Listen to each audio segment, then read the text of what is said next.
wabarakatuh. Perkenalkan, saya Sarah Mei. Saya merupakan calon guru penggerak Angkatan 9 Kota Bandung. Pada kesempatan kali ini, saya tidak sendiri. Saya bersama dengan rekan saya, Ibu Nurul Kamila. Beliau merupakan guru dari SD 053 Cisitu, Kota Bandung. Dan saat ini Bu Nurul sedang mengajar di kelas 2 SD ya Bu ya? Iya betul, SD. Pada kesempatan kali ini saya bersama Bu Nurul akan melakukan kegiatan praobservasi untuk kegiatan supervisi akademik. Assalamualaikum Bu Nurul. Waalaikumsalam besar. Apa kabar Bu Nurul? Alhamdulillah baik. Bagaimana kabar besar? Alhamdulillah baik Bu Nurul. Alhamdulillah ya, hari ini sesuai dengan janji dan schedule kita. Hari ini kita dapat melakukan percakapan praobservasi. Nah, kegiatan ini merupakan salah satu rangkaian dari kegiatan supervisi akademik. Pada kegiatan percakapan praobservasi ini bertujuan agar Bu Nurul nanti saat mengajar lebih siap dan Bu Nurul juga bisa memberikan performa dan lebih terencana gitu. Iya betul besar. Nantinya Bu Nurul akan mengajar di kelas pada kegiatan proses pembelajaran dan saya akan masuk ke kelas Bu Nurul untuk melakukan observasi. Iya boleh besar. Pada kegiatan ini saya akan menanyakan beberapa pertanyaan kepada Bu Nurul. Mulai ya Bu Nurul ya. Boleh besar. Baik, untuk pertanyaan yang pertama ini saya tanyakan terkait dengan tujuan pembelajaran. Apa tujuan pembelajaran Bu Nurul nanti saat proses pembelajaran? Baik besar, terima kasih. Untuk tujuan pembelajaran nanti, tentunya di sini saya sudah membuat tujuan di mana di sini ada dua poin. Yang pertama yaitu murid dapat membedakan pecahan setengah dan seperempat. Karena memang kebetulan untuk materi kali ini kita sudah masuk ke dalam pecahan dan difokuskan untuk pecahan setengah dan seperempat. Nah, untuk poin yang kedua yaitu murid dapat menerapkan konsep pecahan setengah dan seperempat dalam kehidupan sehari-hari, di mana anak-anak tidak hanya memahami konsep setengah dan seperempat dalam suatu pembelajaran, tetapi juga anak bisa menerapkan dalam kehidupan sehari-hari. Contoh kecilnya seperti anak belajar untuk membagi suatu benda atau makanan kepada teman-temannya atau orang tua atau keluarganya dengan ukuran yang sama besar, sama banyak sesuai dengan pembelajaran pecahan dan seperempat. Baik. Oke, saya konfirmasi ya Bu Nurul ya. Untuk tujuan pembelajaran yang Bu Nurul itu ada dua ya Bu ya. Iya. Pertama itu murid diharapkan bisa membedakan antara pecahan 1/2 atau setengah dan 1/4. Iya betul. Dan yang kedua, murid dapat menerapkan konsep pecahan setengah dan seperempat dalam kehidupan sehari-hari ya Bu. Iya betul. Oke, untuk selanjutnya Bu Nurul, di sini area pengembangan kompetensi apa saja yang ingin dicapai oleh Bu Nurul? Nah, untuk pengembangan kompetensi apa saja yang ingin dicapai, sama seperti tujuannya, di sini saya juga menerapkan ada dua aspek. Dimana yang pertama di sini ada aspek pengetahuan dan yang kedua aspek sikap. Untuk aspek pengetahuan, di mana anak-anak mampu mengetahui konsep penggunaan pecahan dalam kehidupan sehari-hari. Dan yang kedua yaitu aspek sikap, di mana yang tadi itu anak mampu bersikap adil kepada teman, keluarga, atau lingkungan masyarakat. Jadi untuk area kompetensi yang ingin Bu Nurul kembangkan pada proses pembelajaran nanti ketika saya observasi yaitu ada dua aspek, yakni aspek kognitif dan juga afektif ya Bu ya dari sikapnya. Untuk yang kognitifnya, Ibu ingin siswa dapat mengetahui konsep pecahan dalam kehidupan sehari-hari. Lebih ke penggunaannya ya Bu Nurul. Iya betul, lebih ke penggunaannya untuk jangka panjang ke depan misalnya.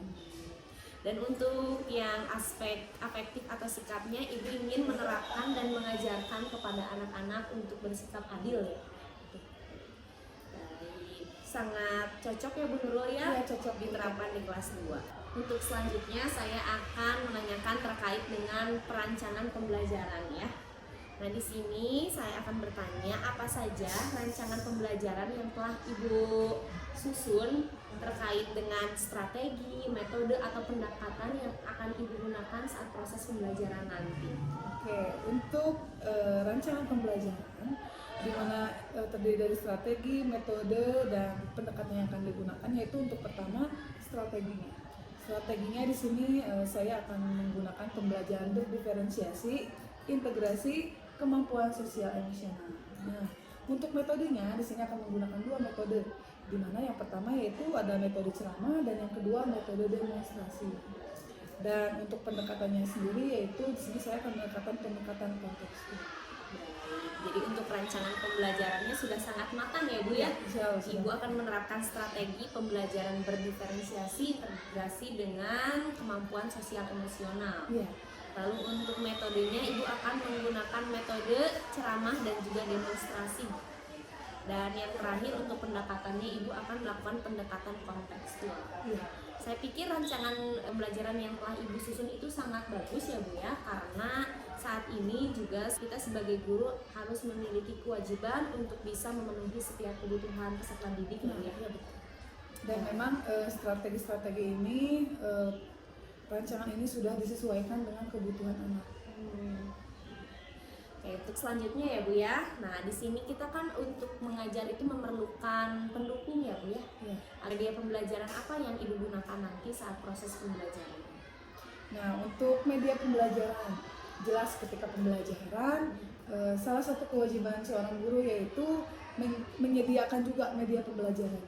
Nah, untuk media pembelajaran di sini saya menyediakan video, di mana video ini memang diambil dari salah satu YouTube.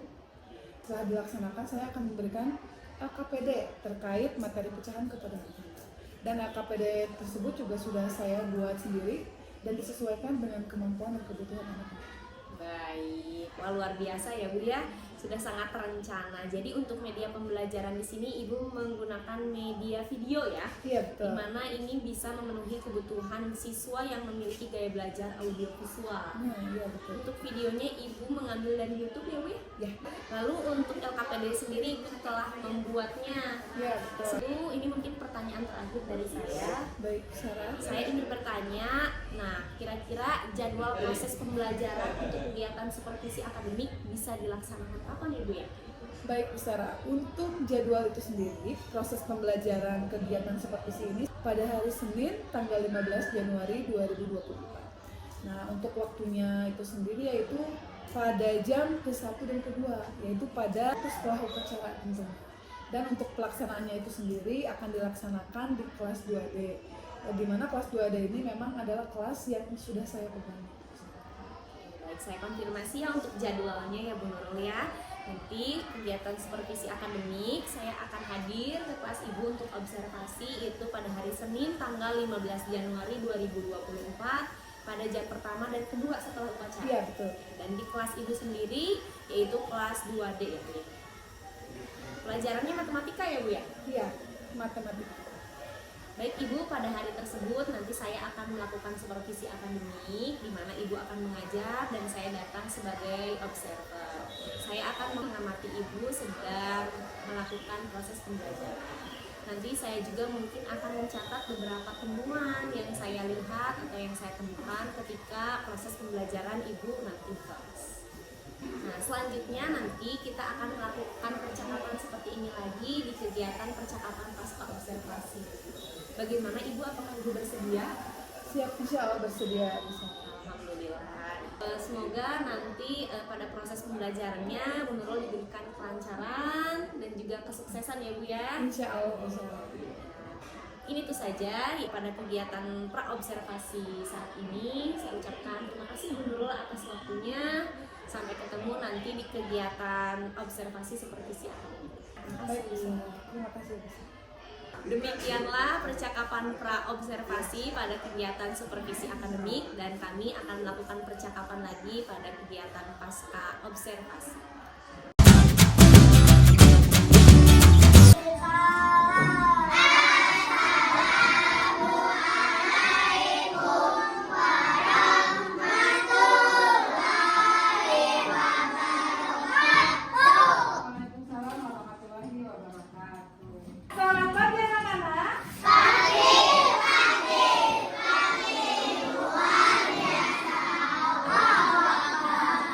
Bagaimana kabarnya hari ini? Oke, sebelum pembelajaran, masuk ke dalam pembelajaran, kita akan menyanyikan seperti biasa salah satu lagu wajib. Nah, kita hari ini akan menyanyikan Halo Halo Bandung. Pada apa Halo Halo Bandung? Nah, 1, 2, 3.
Semangat ya, hari ini kita akan belajar matematika tentang apa kemarin itu terakhir? Tentang pecahan. Coba dikeluarkan dulu buku matematikanya. Buku akan menjelaskan tentang pecahan perempat dan seperempat. Nah, tujuan pembelajaran hari ini yang pertama, Ibu harap kalian dapat membedakan pecahan setengah dan seperempat. Jadi nanti Ibu akan menjelaskan dan memberikan contoh kecil kepada kalian tentang pecahan setengah dan seperempat. Lalu yang kedua, Ibu harap kalian dapat menerapkan konsep pecahan setengah dan seperempat dalam kehidupan sehari-hari. Contohnya seperti yang kemarin kita sudah praktekkan tentang kelereng. Bagaimana cara membagi rata dengan teman-teman kalian.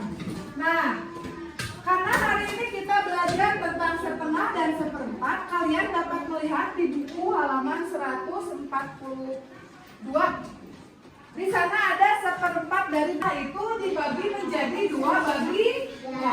Kalau seperempat dibagi menjadi berapa hari? Menjadi 4. Ibu di sini punya permen. Tunggu dulu.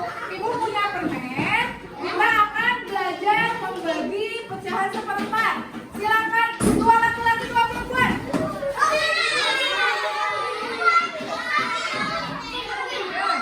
Karena banyak yang mau, kita undi aja siapa yang bisa menjawab kalian ke depan. Ya?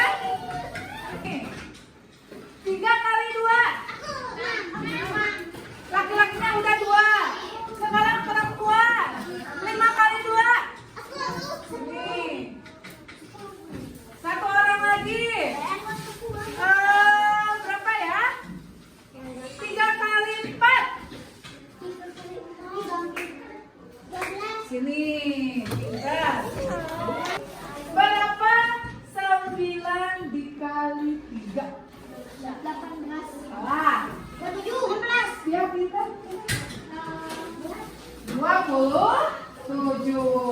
Nah, membagikan tugas juga. Jadi kalian perhatikan biar mengerti bagaimana cara membagi menjadi 4 bagian. Di sini Nova memiliki 8 buah permen. Coba sebelum dibagikan ke 4 temannya, ada yang tahu nggak setiap anak kira-kira mendapatkan berapa permen? Berapa? 2. Apakah betul? Coba kita lihat ya. Silahkan Nova bagi. Bagaimana cara membaginya? Seperti pada saat kita belajar kemarin setengah yang membagikan kelereng. Coba bagi. 2. Terus kalian tangannya gini. Nah, udah jangan gerak-gerak.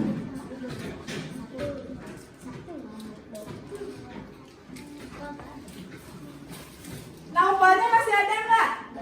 Nah, ketika membagikan permen harus sampai dengan habis. Kalau di naupal masih sisa, berarti itu belum selesai. Kalau sudah habis, berarti sudah selesai. Coba kita lihat apakah permennya sama rata. Coba angkat permennya, dapat berapa? 2 berapa? Berapa?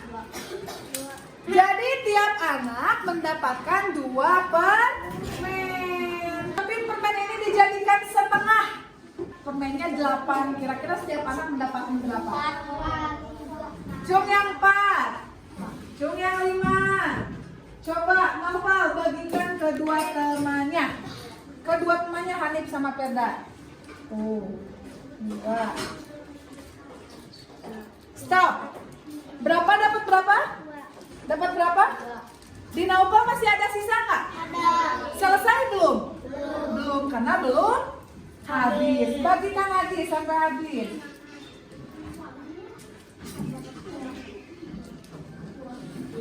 Jadi berapa Perda dapat berapa permen?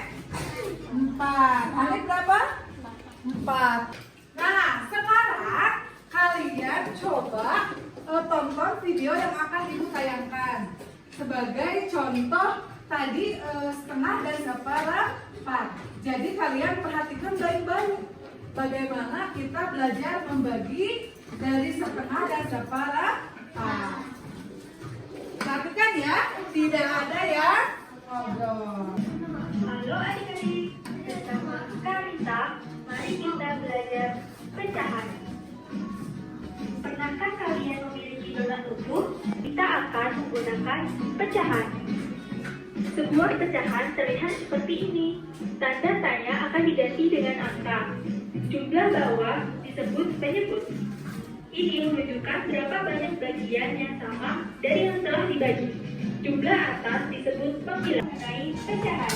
Bagaimana? Mudah bukan? Sampai jumpa di episode selanjutnya.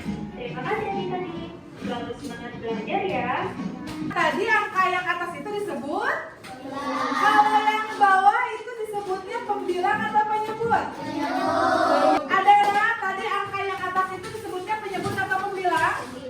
Pembilang. Kalau yang bawah Perda? Jadi jangan sampai bertukar antara pembilang dan penyebut. Misalkan 1/2. Halo Naufal. 1/2. Angka 1 adalah pembilang. Lalu angka 2 apa Perda? Penyebut. Kertas lipat coba diangkat ke atas. Ayo, siapa yang mau memiliki? Oke. Sekarang perhatikan ibu, karena ibu akan menjelaskan bagaimana sih caranya agar kertas lipat yang satu ini bisa dibagi menjadi 2. Kira-kira ini bangun dasar apa? Persegi 4. Kira-kira bisa dibagi 2 nggak? Melipat kertas ini menjadi 2. Apakah ini disebut setengah? Kenapa tidak disebut setengah? Karena tidak seimbang. Betul. Ukurannya tidak sama besar. Lihat. Ketika dilipat seperti ini, apa yang terjadi ketika kita buka? Ketika dibuka, ukuran yang ini dengan yang ini tidak akan sama besar. Lalu bagaimana caranya agar kertas lipat ini bisa sama besar? Coba kalian lipat kertas lipat ini menjadi ukuran yang sama besar. Kira-kira bagaimana? Coba. Oke, coba lipat dulu. Ibu mau lihat dan ukurannya memiliki ukuran yang sama besar. Coba. Ibu kasih waktu 1 menit untuk melipatnya. Ibu bentuknya gimana? Bebas asalkan ukurannya sama besar. Yang sudah angkat ke atas kertasnya. Ayo, yang belum. Oke, di sini ibu melihat ada 2 bentuk yang berbeda. Coba Rapi sini. Sini Rapi. Rapi bukan Rafa. Rapi. Sini. Rapi sama Upah sini. Nah, lihat. Rapi dan Upah melipat kertas lipat ini dengan 2 bentuk yang berbeda. Ada bentuk segitiga dan segi panjang. Kira-kira, coba pegang, angkat. Apakah yang punya Rapi sudah bisa disebut setengah? Sudah. Dan ternyata yang Rapi juga sudah termasuk setengah. Lihat, sama besar nggak? Ketika dibuka memiliki dua buah segitiga dengan ukuran yang sama besar. Berarti sama disebut dengan setengah. Kalau yang ulpa bentuknya berbeda, akan tetapi sama, memiliki ukuran yang sama. Paham sampai sini? Ibu juga mau ngelipatnya kayak gini, sama kayak ulpa, beginiin. Sama besar tidak? Kenapa? Padahal ngelipatnya sama, ibu panjang. Pintar, karena tidak seimbang. Ketika dibuka, lihat, masa yang ini besar, yang ini kecil, betul? Betul. Nah, itu dibagi setengah, akan dibagi dua. Sekarang coba ibu beri kalian waktu 1 menit, lipat kertas lipat ini menjadi 4 bagian. Biar jadi ada 4 potongan. Bagaimana caranya? Menjadi 4 bagian dengan ukuran yang sama. Kira-kira bagaimana ketika dibuka menjadi 4 bagian? Yang sudah selesai buka, angkat tangannya. Sudah? Ayo yang belum, udah belum. Nah, coba sekarang ibu mau lihat sama satu lagi yang bentuknya berbeda. Perhatikan, tadi kertas lipatnya sudah kita bagi dua. Sekarang ibu mau lihat yang dapat. Lihat, emang segitiga bisa dibentuk, segitiganya bisa jadi ada 4. Kira-kira ini udah disebut 1/4 belum? Cung yang sudah, cung yang belum. Coba kita buka ya. Nah, lihat, ada berapa potongan dapat?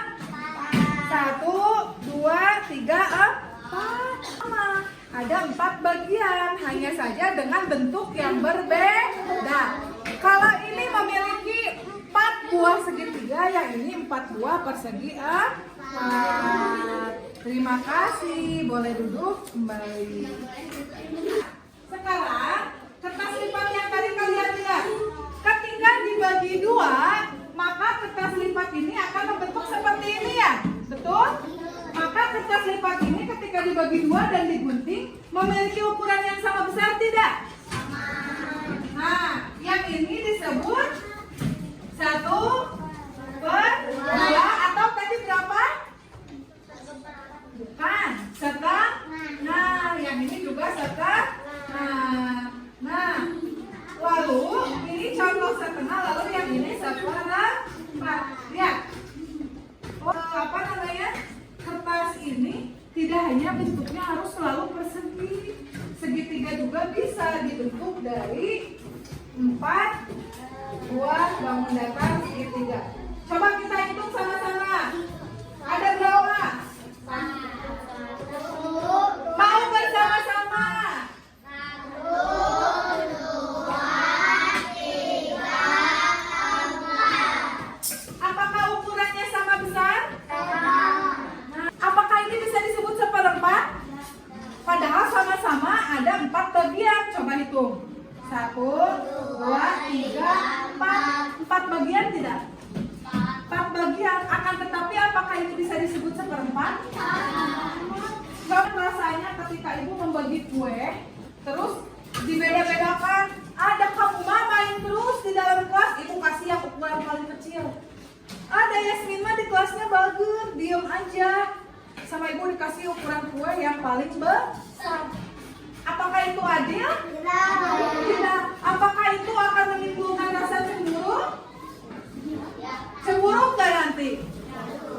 Naufa dikasih yang gede, Aridias dikasih yang kecil, cemburu nggak? Si ibu mah pilih kasih, kenapa aku dikasih potongan kue yang kecil kalau Naufa yang besar? Nah, itulah mengapa kita harus bisa belajar menerapkan setengah dan 1/4 dalam kehidupan sehari-hari. Ibu akan bagikan ya. Boleh dibantu? Boleh. Di estafet aja.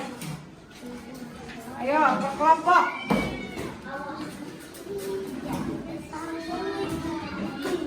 Boleh Rafi bantu bagikan. bagikan ke kelompok yang sana? Mau?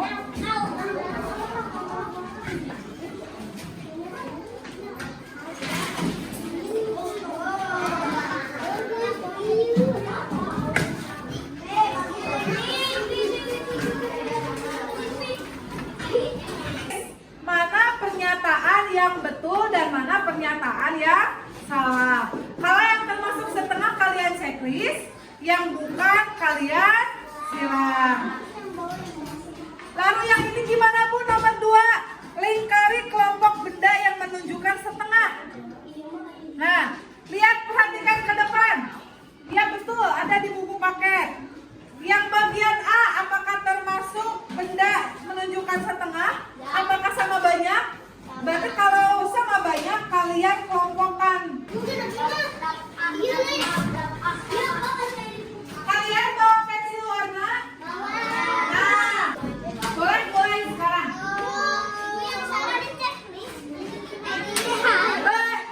Sebelum mengerjakan, kalian baca dulu perintahnya. Berilah tanda centang pada kelompok. Itu ada perintahnya, baca perintahnya. Lingkari kelompok benda yang menunjukkan setengah. Tidak sama harus? Iya, tidak sama.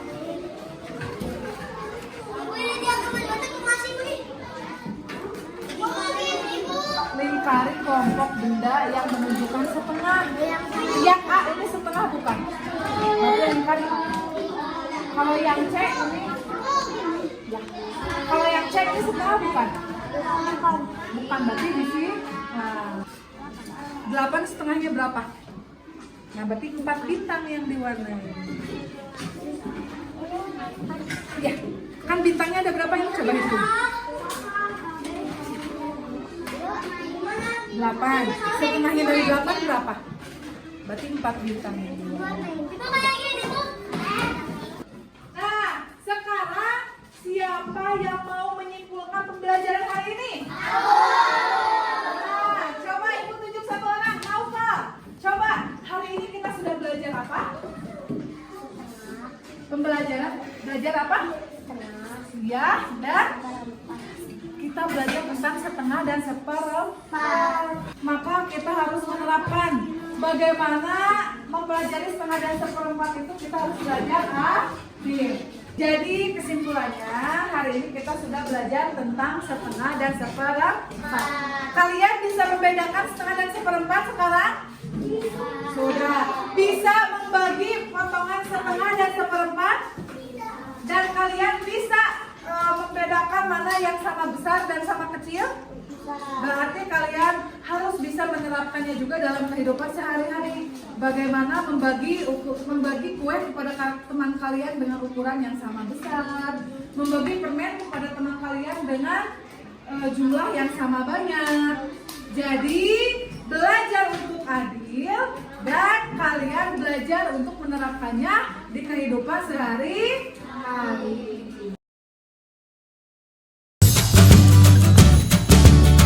Assalamualaikum warahmatullahi wabarakatuh. Saat ini saya masih bersama dengan rekan saya, Ibu Nurul Kamilasari. Beliau merupakan guru di SDN 053 Cisitu, Kota Bandung. Nah, Bu Nurul ini merupakan guru yang telah saya observasi pada kegiatan supervisi akademik. Pada kesempatan kali ini, saya bersama Bu Nurul akan melakukan percakapan pasca observasi. Baik, kita langsung saja dimulai. Assalamualaikum Bu Nurul. Waalaikumsalam. Ya, apa kabar Bu Nurul? Alhamdulillah. Bagaimana Bu Nurul? Alhamdulillah baik Bu Nurul. Baik Bu Nurul, pada kesempatan kali ini saya akan mengajukan beberapa pertanyaan kepada Bu Nurul untuk melakukan sesi pasca observasi. Jadi tujuan percakapan pasca observasi ini untuk mengevaluasi proses pembelajaran yang telah Ibu Nurul lakukan beberapa hari yang lalu. Di sini ada beberapa pertanyaan yang ingin saya tanyakan kepada Ibu Nurul terkait dengan hasil observasi yang telah saya lakukan ya Bu ya. Baik, kita mulai saja ya Bu. Baik, untuk pertanyaan yang pertama di sini, bagaimana perasaan Ibu Nurul setelah melakukan proses pembelajaran kemarin? Baik, Bu Sarah, terima kasih. Sebelum pembelajaran memang terasa begitu cukup tegang, cukup kaku, nervous gitu. Namun alhamdulillah setelah berjalannya pembelajaran mulai terasa lebih rileks, lebih lancar. Karena memang biasanya pada saat pembelajaran itu tidak ada yang mengamati, tidak ada yang menilai. Tapi mendadak pada satu waktu, wah ada yang melihat nih, ada yang menilai, sehingga memang pada saat pembelajaran awalnya terasa tegang gitu. Tapi alhamdulillah pembelajaran bisa selesai dengan lancar dan dengan perasaan yang lebih rileks dan tenang. Alhamdulillah ya Bu Nurul. Kemarin juga saya melihat performa Ibu Nurul saat mengajar itu sudah sangat baik. Walaupun awalnya mungkin Bu Nurul merasakan hal yang tidak biasa ya Bu, Ya, karena betul. ada diperhatikan. Ya betul. Baik, untuk selanjutnya, bisakah Ibu ceritakan kembali terkait dengan area perkembangan kompetensi yang ingin Bu Nurul capai dan apa saja langkah-langkah atau tahapan yang telah Ibu Nurul lakukan? Ya, baik, terima kasih Bu Sarah. Untuk area pengembangan kompetensi sesuai dengan rencana sebelumnya, karena memang kemarin merencanakan ada dua aspek yang mencapai. Yang pertama ada kompetensi kognitif dan yang kedua kompetensi sikap. Dimana dari dua kompetensi ini, alhamdulillah saya langsung menyusun langkah rancangan pembelajaran yang terdiri dari modul ajar yang sesuai dengan kebutuhan murid. Lalu membuat berbagai media untuk menunjang proses pembelajaran. Alhamdulillah sehingga rancangan yang dibuat pun sesuai dengan kapasitas dan kebutuhan murid-murid gitu. Baik, Bu Nurul. Jadi area pengembangan kompetensi yang Bu Nurul rencanakan dengan proses pembelajarannya sudah sesuai ya Bu ya? Ya, betul. Ada sudah dua sesuai. aspek, yaitu aspek kognitif dan juga aspek sikap. Ya, betul.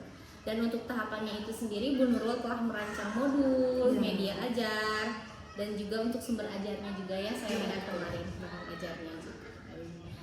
Nah, untuk selanjutnya di sini berdasarkan proses pembelajaran yang telah Bu Nurul lakukan kemarin, pengalaman Ibu, menurut Ibu sejauh mana keberhasilan pengembangan kompetensi yang telah Ibu capai?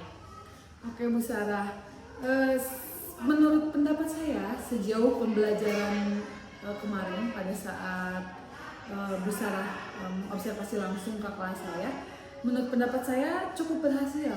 Kenapa dikatakan demikian? Karena saya lihat dalam kegiatan demonstrasi khususnya bersama anak-anak, terlihat anak-anak sangat antusias, khususnya pada saat demonstrasi dengan menggunakan alat peraga permen. Luar biasa sekali, anak-anak sampai berebut untuk ke depan dan mereka saling ingin memperagakan apa yang ingin mereka ketahui. Namun memang pada saat itu kurangnya terlihat bahwa di situ murid terlihat tidak beraturan. Maksudnya tidak beraturan itu karena cukup ribut, yang pertama. Yang keduanya mungkin karena kurangnya persiapan di mana untuk menyepakati aturan di kelas agar bisa lebih tenang, bisa lebih tertib. Baik, jadi menurut Bu Nurul kemarin Ibu Nurul telah berhasil ya menyajikan suatu pengalaman belajar kepada anak. Saya melihat pun itu merupakan sebuah bukti yang baik karena di situ muncul antusias anak yang sangat tinggi. Semua anak ingin mencoba membagi menggunakan benda konkret saat Bu Nurul melakukan demonstrasi ya. Mungkin nanti untuk kedepannya seperti yang tadi Bu Nurul katakan akan membuat aturan terlebih dahulu agar saat pelaksanaannya lebih teratur dan tertib ya Bu ya. Nah, di sini berdasarkan pengalaman Bu Nurul mengajar, menurut Bu Nurul hambatan atau kendala apa saja sih yang Bu Nurul temukan setelah melakukan proses pembelajaran yang kemarin telah dilalui? Terima kasih Bu Sarah. Sejauh pembelajaran, khususnya pembelajaran pada saat kemarin, pada saat pembelajaran berlangsung, memang ada beberapa hambatan di mana mungkin ada anak-anak yang terlihat sangat antusias, di mana anak-anak yang saling berebut ingin ke depan. Di balik itu juga ternyata dalam satu kelas selalu ada saja murid yang memang sebaliknya gitu. Maksudnya itu jadi terdapat ya beberapa murid yang kurang aktif, kurang memperhatikan saat proses pembelajaran sedang berlangsung. Bahkan anak kelas 2 memang lumayan sangat sulit untuk bisa tertib. Karena memang sulit dikondisikan karena memang anak kelas 2 itu masih memiliki dunianya sendiri. Ya, jadi sehingga kadang ada yang sibuk sendiri mengobrol, ada yang ketika sedang pembelajaran sedang berlangsung ikut berdiskusi juga di kelompoknya masing-masing. Jadi di balik antusiasme anak-anak ternyata masih saja ada beberapa yang memang ikut mengobrol sendiri-sendiri. Jadi itu ya hambatan dan kendalanya ya yang telah Bu Nurul temukan. Memang kemarin juga saya sempat melihat ada beberapa anak yang asyik sendiri, jadi kurang berkontribusi aktif dalam proses pembelajaran. Dan juga mengobrol dengan temannya. Ya masih anak-anak, dunianya masih bermain seperti yang dulu. Namun setelah Bu Nurul mengetahui hambatan dan kendala tersebut, nih kira-kira apa sih yang akan Bu Nurul lakukan sebagai tindak lanjut untuk mengatasi permasalahan atau kendala yang Ibu temukan saat proses pembelajaran? Dilihat dari kendala tersebut, akhirnya saya langsung mengambil kesimpulan, yaitu saya akan menganalisis terlebih dahulu kesiapan belajar muridnya sejauh mana, bagaimana. Lalu setelah itu saya akan melakukan kegiatan yang dapat mengembalikan fokus murid. Karena mungkin kemarin pada saat pembelajaran akan berlangsung kurangnya kesiapan dan persiapan sehingga memang sebagian murid akhirnya tidak fokus. Jadi nanti saya akan melakukan kegiatan yang dapat mengembalikan fokus murid. Lalu saya akan membuat kesepakatan kelas bersama murid-murid agar pembelajaran bisa lebih kondusif, lebih menyenangkan, dan tentunya anak-anak bisa bersama-sama fokus belajar gitu pada saat pembelajaran. Baik, jadi untuk tindak lanjut yang akan dilakukan oleh Bu Nurul itu untuk menganalisis kesiapan belajar, Ya, betul. memusatkan fokus ya Bu ya, betul. bisa dengan kegiatan ice breaking mungkin ya Bu ya, Ya. biar anak-anak yang udah bosen kembali fokus lagi. Dan untuk selanjutnya Ibu akan membuat kesepakatan kelas ya. Dan untuk kesepakatan kelas ini Ibu akan melibatkan anak tidak? Tentu akan melibatkan anak, karena untuk kesepakatan kelas saya tidak bisa membuatnya sendiri.